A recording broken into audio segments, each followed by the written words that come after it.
그러면 이제 그 수익형 부동산이라고 오피스텔이나 상가 같은 것들 분양받는데 세금은 어떤 것들이 있나요? 아, 네. 수익형 부동산이라고 해서 제일 이제 많이 하는 형태가 오피스텔이나 상가인데요. 자, 세금은 뭐 물론 이제 세금 종류를 다 나열하자면 제가 이 시간이 부족해요. 그래서 제일 많이 물어보는 세금, 그리고 가장 먼저 직접적으로 내는 세금만 말씀을 드리겠습니다. 자, 일단 수익형 부동산은 오피스텔이나 상가를 분양받게 되면은 제일 많이 취급하는 세금 중에 하나가 부가가치세, 그리고 취등록세예요.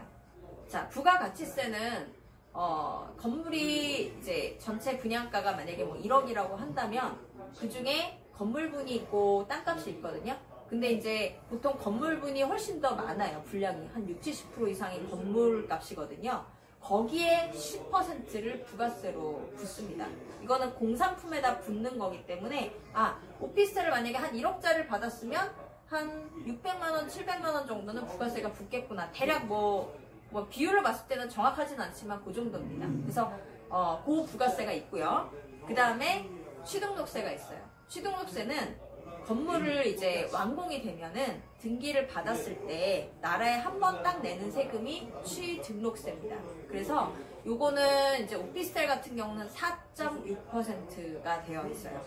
자, 그래서 이거는 근데 이제 중요한 게 뭐냐면 이거를 이제 다 내는 게 아니고 우리가 임대사업자라는 걸 내게 되어 있습니다. 그래서 일반 임대사업자를 낼 수 있고 오피스를 분양받을 때 일반 임대사업자나 주택 임대사업자를 내게 되는데 일반 임대사업자를 내게 되면 이 부가세를 면제를 해줘요. 그래서 냈다가 나라에서 다시 돌려주는, 내고 돌려받고 내고 돌려받고 10%가 중도금이 들어갈 때마다 계속 돌려받는 그런 형태로 해서 일반 임대사업자는 그렇게 돌려주고요. 그리고 주택임대사업자를 내게 되면 등기를 받을 때 그때 취등록세를 딱 한 번 내거든요. 그게 주택임대사업자를 냈을 때 바로 이 4.6%를 내는 게 아니라 이거를 면제를 해주는데 퍼센티지가 있습니다. 아주 중소형 60제곱미터라고 하는데 약 한 17평 정도? 18평형 이 정도 되는 건물, 원룸이죠. 그런 거는 다 면제가 되는데 그 이제 60제곱미터가 넘어가는 면적에 대해서는 15%를 또 내고 나머지 85%를 면제해주는 이런 형태로 되어 있어요. 그래서 현재 법상 기준으로 그렇습니다.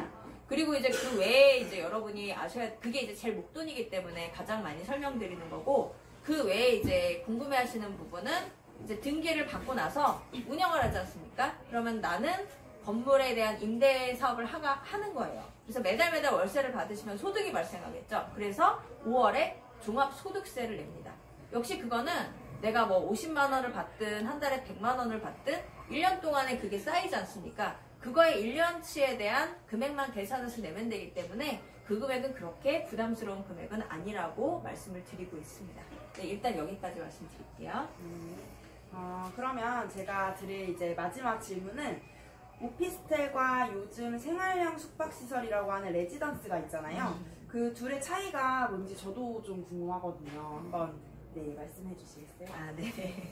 지금 제가 제일 자주 들어오는 질문이 오피스텔은 알겠는데 생활형 숙박시설은 뭐 하는 곳이냐? 그럼 레지던스는 뭐냐? 네, 그렇게 많이 물어보시더라고요. 제가 이제 가장 간단하게 말씀을 좀 드려보겠습니다. 둘 다 똑같이 생겼습니다. 네, 그런데 하나는 오피스텔이고 하나는 생활형 숙박시설로 허가를 받은 겁니다. 그래서 제일 이제 일반적인 차이를 먼저 말씀을 드리면, 우리가 제일 많이 쓰는 오피스텔은 일반 임대가 가능한 상품이고요.